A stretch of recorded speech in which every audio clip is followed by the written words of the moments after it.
San Juan Pablo II, San Andrés Kim Tae-gon, Santa Francisca Javier Cabrini, Santa Josefina Vaquita, San Carlo Acutis. ¿Cuáles son los 3 rasgos que comparten todos ellos? Comencemos con las historias de los santos patronos de la Jornada Mundial de la Juventud Seúl 2027.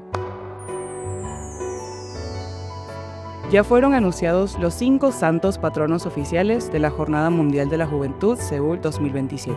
Con este anuncio se busca presentar a los jóvenes de todo el mundo modelos vivos de la fe y pedir la intercesión de estos santos por los abundantes frutos de este encuentro. ¿Seguimos juntos sus pasos?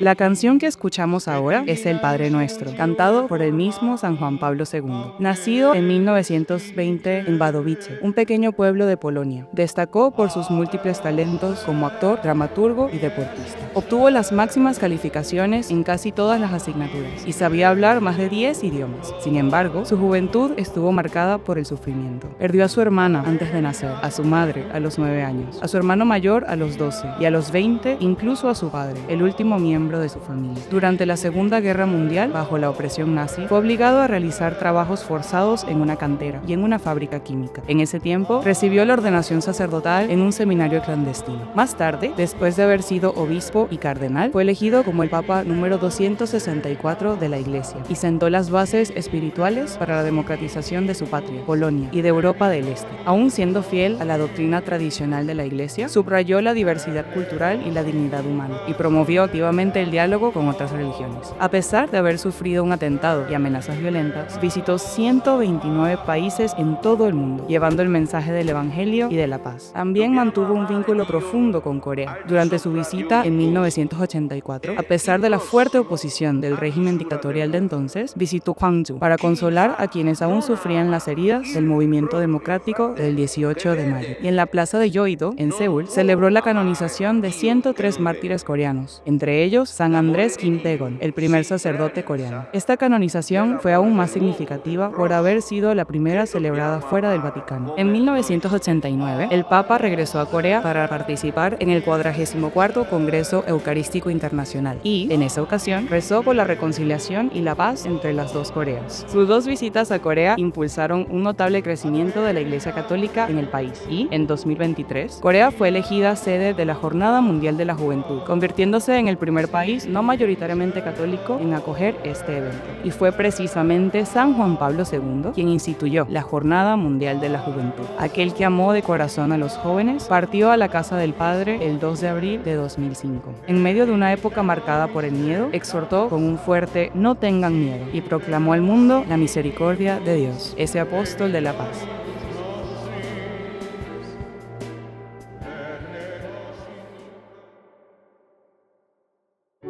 En septiembre de 2023, en la Basílica de San Pedro del Vaticano, se erigió una estatua de San Andrés Kim Tae-gon, la primera de un santo de origen oriental. Ubicada en el muro exterior, frente a la tumba de San Juan Pablo II, quien lo canonizó, esta estatua cobra un significado aún más profundo, mientras que, en las redes sociales, se volvió viral, pues muchos comentaban que recordaba a los Aya Boys de K-Pop Demon Hunters. San Andrés Kim Tae-gon, el primer sacerdote coreano, nació en 1821 en Seolme, en la provincia de Chungcheong, en el seno de una familia profundamente católica. En aquel tiempo, en Choson, la persecución contra el catolicismo era severa, y él provenía de una familia de mártires. Debilitado físicamente por la pobreza, partió a Macao a los 15 años para formarse como sacerdote. Allí se sucedieron las pruebas. Tuvo que adaptarse a una lengua y a una cultura desconocidas, y huir 2 veces a Filipinas para escapar de distintas revueltas. Fue testigo de la muerte de su compañero de estudios, Bang Tae-chue, quien falleció a causa de una fiebre, y recibió también la noticia del martirio de su padre, quien dio la vida por la fe. Sin embargo, todas estas pruebas fortalecieron aún más su vocación. En 1845, tras ser ordenado sacerdote en Shanghai, China, regresó a Hanyang, donde cuidó de los fieles y elaboró un mapa de Choson para facilitar la entrada de misioneros extranjeros. En ese mismo mapa apareció por primera vez la romanización Seúl, tal como la conocemos hoy. Sin embargo, cuando intentó entregar el mapa a los misioneros de la Sociedad de las Misiones Extranjeras de París, su identidad fue descubierta y fue arrestada estado. La corte, reconociendo su erudición y su dominio de lenguas extranjeras, le instó a apostatar, pero él permaneció fiel a su fe, incluso ante las torturas más crueles y las tentaciones más sutiles. Finalmente, el 16 de septiembre de 1846, a la edad de 25 años, fue martirizado en Senamto, en Seúl. En una tierra sin caminos, abrió una senda para el Evangelio, y sobre esa misma senda dio la vida como testigo de la fe, el sacerdote de Dios.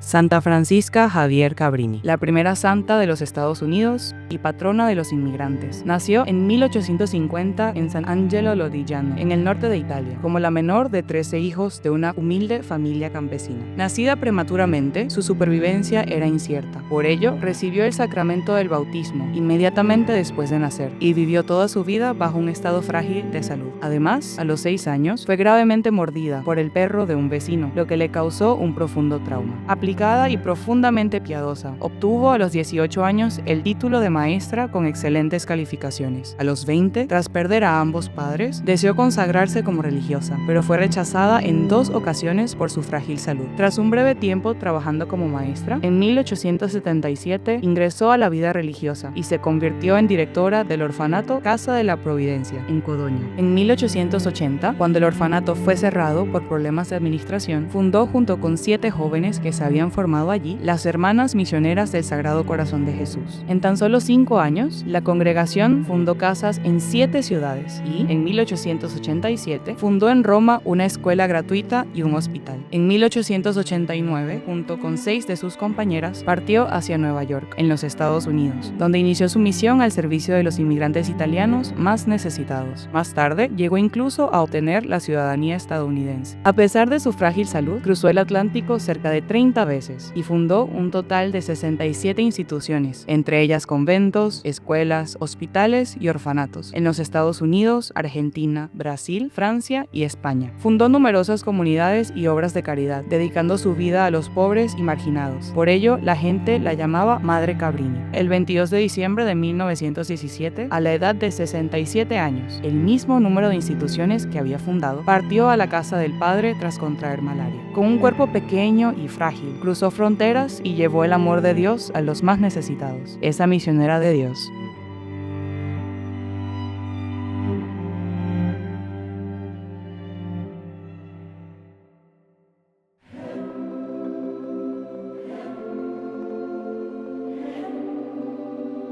Santa Josefina Vaquita, conocida como la Flor de África, nació en 1869 en Sudán, en el seno de una familia acomodada. Aunque vivió una infancia tranquila y sin preocupaciones, alrededor de los 7 años fue secuestrada por traficantes árabes de esclavos y hasta los 20 años fue vendida en 5 ocasiones, sufriendo toda clase de violencias y maltratos. Por el trauma del secuestro, llegó incluso a olvidar el nombre que le habían dado sus padres y los traficantes de esclavos le pusieron el nombre Vaquita. Vaquita significa afortunada en árabe. Sus amos, como signo de posesión, le marcaron la piel con cortes y sal, y su cuerpo quedó con 144 cicatrices. A los 20 años, ya libre de la esclavitud en Italia, recibió el sacramento del bautismo e ingresó en la congregación de las Hijas de la Caridad Canosianas. Vivió humildemente desempeñando tareas sencillas, como portera, cocinera y encargada de los objetos litúrgicos del convento, y trataba siempre a todos con una sonrisa amable y una voz llena de ternura. Las personas se sentían atraídas por su vida sencilla y humilde y la llamaban Madre Morenita. En sus últimos años sufrió una enfermedad dolorosa y tuvo que depender de una silla de ruedas. Sin embargo, cuando le preguntaban ¿cómo está de salud?, respondía siempre con una sonrisa: como quiere el Señor. El 8 de febrero de 1947 falleció a la edad de 78 años y la Iglesia Católica conmemora cada año en esa fecha la Jornada Mundial de Oración, Reflexión y Acción contra la trata de personas. La sierva de Dios que encontró la luz más luminosa en la oscuridad más profunda y que rompió, con el perdón, las cadenas que el mundo le había impuesto.